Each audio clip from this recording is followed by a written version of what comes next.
Anything in my face? All right. Good. Straight? Cool. No boogies? Yep. I hit that time. Yeah.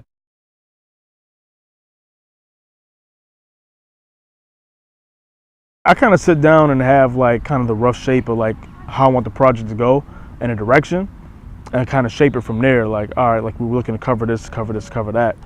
And then from there, we'll just start narrowing down like what type of song, what type of concepts, and what type of beats like fit within the realm of like that concept. Like I like to, whether it's a mixtape, album, EP, whatever, like I like to keep a nice, concept, from front to back. It's, very rare that you hear like a few songs that are out of place. Like I don't want to do like 10 singles and put it on one album and call it like an album. It's like, nah, like, I have to have like some, at least some, even if it's a loose concept, you know what I mean? So that's just kind of like my process.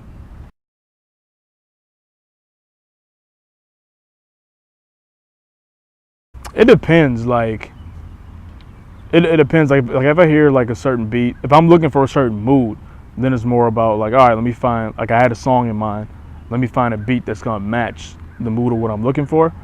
Otherwise too, if I just hear like a beat first, that might inspire like the actual song. So I work both ways, it just depends on what I'm working on at the time.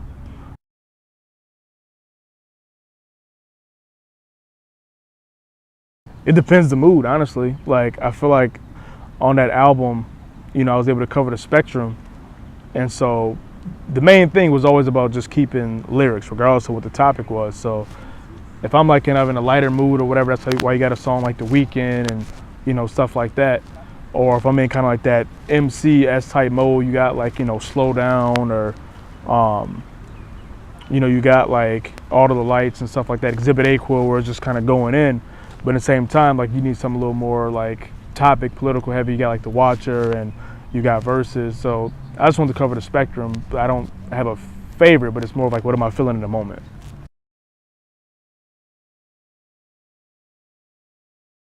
Basically, they're almost kind of like polar opposites. Like when I came out with Solitary Confinement, like it's very, this title was self-explanatory. Like I was just kind of in a different place. Like I had a lot of stuff going on like personally, and they kind of reflected it in music. It was like darker beats, a lot more about one verse songs, but like the verses were like 40 bars long or 60 bars long, and it wasn't really about like song structure. It was about just kind of getting stuff off my chest, and you can just kind of hear it in the music. It's very mood driven, very just isolated. Whereas like Free to Be Live, Live to Be Free, again, it says in the title, I felt more like free of like, that's just where I was, in my life. And it's a lot more like happy beats, so to speak. That's pretty much the biggest difference. They're like kind of polar opposites. Whereas like when I eventually like finished my album, I wanted to be kind of a balance of both, like kind of right in the middle. But I think that's the biggest difference. It's just that, and you can even see it just like from the album covers, like Solitary is like really dark, you know what I mean, like Free to Be Live, so it's bright colors and we're outside, by the river, and like you just kind of get those feelings, when you look at both of the projects. So that's what I think the difference is, just that feeling you get.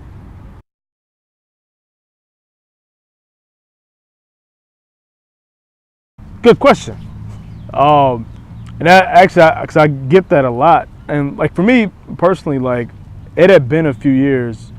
2009 is when I dropped Solitary Confinement, and I was kind of like getting back into the writing habit, so I wanted to write just like a couple mixtape songs to get back into the groove of writing an album. And then ended up I just kept having concepts of stuff that I didn't want to put on the album, but I just wanted to play with, and it just turned into a full project. So, and it's funny because a lot of folks, when they heard the mixtape, were like, oh, like it's real tight, like it's been getting a lot of great feedback, but a lot of folks were like, yeah, why'd you make a mixtape and you sound like ready for an album? Like, because it has a very album feel to it, and it's like, it's full concepts and everything, it's just not original beats. And so why give something like that away? And then for me, it was like, so it was strictly practice. And then it just kind of turned into something, had its life of its own. Yes, God willing. That would be, that is definitely the plan, just to have some fun with it, kind of bring some, it's always interesting like to bring some visuals to like your actual like songs, and I think people interpret them certain ways, and I think it's just kind of dope. It will kind of bring like a new light on this mixtape and kind of get people into it again. You know, it's been out there for a little bit, but now to start shooting the videos for it to give it that visual effect, like I think people you know, definitely feel it.